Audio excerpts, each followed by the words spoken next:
Then a wild desire took me to obtain that key at any risk, and I determined then and there to scale that wall again and gain the Count's room.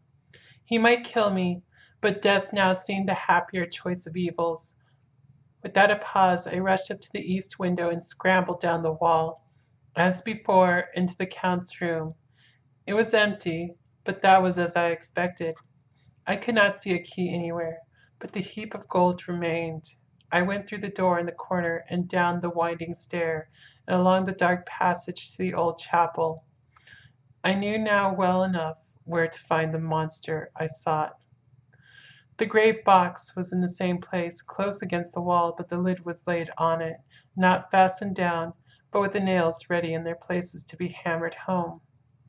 I knew I must reach the body for the key, so I raised the lid and laid it back against the wall. And then I saw something which filled my very soul with horror. There lay the Count, but looking as if his youth had been half renewed, for the white hair and mustache were changed to dark iron gray. The cheeks were fuller, and the white skin seemed ruby red underneath.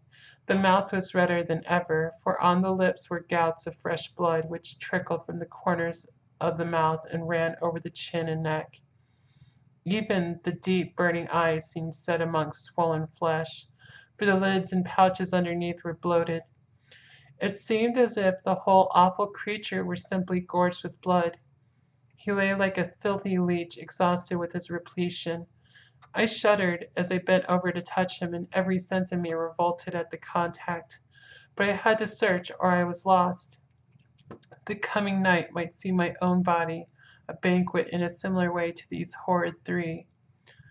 I felt all over the body, but no sign could I find of the key. Then I stopped and looked at the Count. There was a mocking smile on the bloated face which seemed to drive me mad. This was the being I was helping to transfer to London, where perhaps for centuries to come he might, amongst its teeming millions, satiate his lust for blood and create a new and ever widening circle of semi demons to batten on the helpless. The very thought drove me mad. A terrible desire came upon me to rid the world of such a monster. There was no lethal weapon at hand, but I seized a shovel which the workmen had been using to fill the cases, and lifting it high, struck with the edge downward at the hateful face.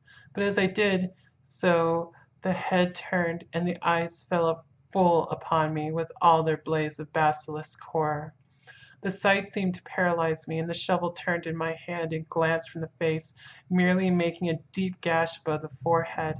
The shovel fell from my hand across the box, and as I pulled it away, the flange of the blade caught the edge of the lid, which fell over again and hid the horrid thing from my sight. The last glimpse I had was of the bloated face, blood-stained and fixed with a grin of malice which would have held its own in the nethermost hell. I thought and thought what should be my next move, but my brain seemed on fire, and I waited with a despairing feeling growing over me. As I waited, I heard in the distance a gypsy song sung by merry voices coming closer. And through their song, the rolling of heavy wheels and the cracking of whips, the Szgany and the Slovaks of whom the Count had spoken were coming. With a last look around and at the box which contained that vile body, I ran from the place and gained the Count's room, determined to rush out at the moment the door should be opened. With strained eyes, I listened and heard downstairs the grinding of the key in the great lock and the falling back of the heavy door. There must have been some other means of entry, or someone had a key for one of the locked doors. Then there came the sound of many feet tramping and dying away in some passage which sent up a clanging echo. I turned to run down again towards the vault where I might find the new entrance.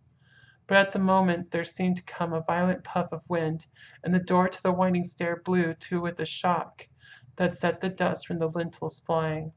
When I ran to push it open, I found that it was hopelessly fast. I was again a prisoner, and the net of doom was closing round me more closely. As I write there, in the passage below, a sound of many tramping feet and the crash of weights being set down heavily, doubtless the boxes with their freight of earth. There is a sound of hammering. It is the box being nailed down. Now I can hear the heavy feet tramping again along the hall with many other idle feet coming behind them. The door is shut, and the chains rattle. There is a grinding of the key in the lock. I can hear the key withdraw. Then another door opens and shuts. I hear the creaking of lock and bolt. Hark! In the courtyard and down the rocky way, the roll of heavy wheels, the crack of whips, and the chorus of the Cisgani as they pass into the distance. I am alone in the castle with those awful women. Faugh! Mina is a woman, and there is naught in common. They are devils of the pit. I shall not remain alone with them. I shall try to scale the castle wall farther than I have yet attempted. I shall take some of the gold with me, lest I want it later. I may find a way from this dreadful place. And then away for home, away to the quickest and nearest train, away from this cursed spot, from this cursed land where the devil and his children still walk with earthly feet. At least God's mercy is better than that of these monsters, and the precipice is steep and high. At its foot a man may sleep as a man. Goodbye all, and Mina.